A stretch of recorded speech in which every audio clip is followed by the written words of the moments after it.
네, 지난달 물가 상승률이 14개월 만에 3%대로 내려왔습니다. 작년에 크게 뛰었던 석유값이 주춤한 영향이 큰데 장바구니 물가는 여전히 높습니다. 여기엔 원재료인 곡물값이 떨어졌는데도 불구하고 오르고 있는 식품 가격이 큰 몫을 하고 있다는 지적입니다. 먼저 정희윤 기자가 현장 취재했습니다. 한 대형마트에 왔습니다. 식사나 간식용으로 자주 사는 가공식품 가운데 값이 안 오른 게 별로 없는데요. 당장 1년 전보다 이 빵과 스낵의 경우 평균 11%, 우유의 경우 9%가량 올랐습니다. 소비자들은 물가 상승폭이 둔화된 게 거의 느껴지지 않는다고 토로합니다. 지금 상품권 갖고 와도 몇 개 안 사도 금방 다 없어지더라고요. 4개 살 거 2개 사게 되고 좀 줄이게 됐어요. 통계청은 지난달 물가 상승률이 3.7%로 14개월 만에 3%대로 내려왔다고 밝혔습니다. 하지만 가공식품 물가 상승률은 7.9%로 여전히 고공행진 중입니다. 식품업체들이 지난해부터 원재료인 곡물값이 올랐다는 이유로 가격을 줄줄이 올리고 있기 때문입니다. 문제는 최근 국제 곡물 가격 흐름은 정반대란 겁니다.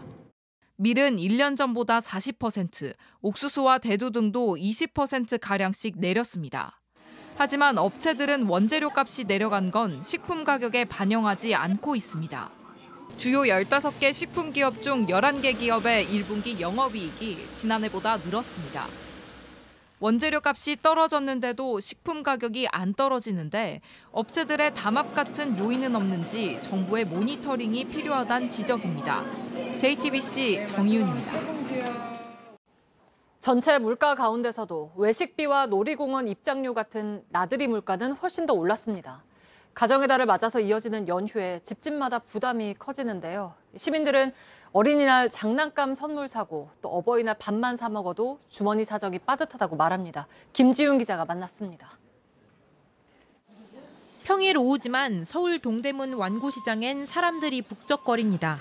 많이 오른 장난감 값이 부담스러워서 어린이날을 앞두고 조금이라도 싸게 선물을 사러 온 사람들입니다. 저는 일단 구리에서 왔는데요. 집 앞에 이제 뭐 백화점이나 그냥 일반 마트 같은 데도 사실 있는 제품이긴 하거든요. 근데 가격적인 메리트가 다른 곳보다 싸다고 하지만 간단한 로봇이나 인형놀이 세트도 4만 원에서 5만 원이고 블록놀이 세트는 10만 원을 훌쩍 넘습니다. 놀이공원 티켓 가격도 1년 전보다 10% 이상 올랐습니다.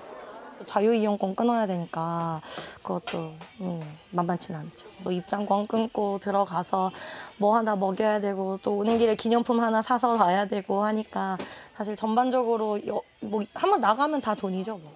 실제 지난달 통계를 보면 여행이나 여가 비용을 포함한 서비스 물가는 1년 전보다 5% 올랐습니다.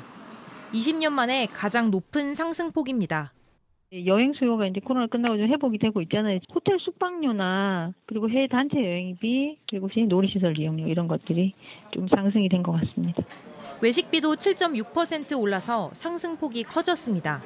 서울에서 삼겹살 1인분 값은 2만 원에 육박합니다.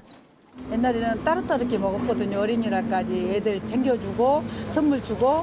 근데 이제 요즘에는 안 해요.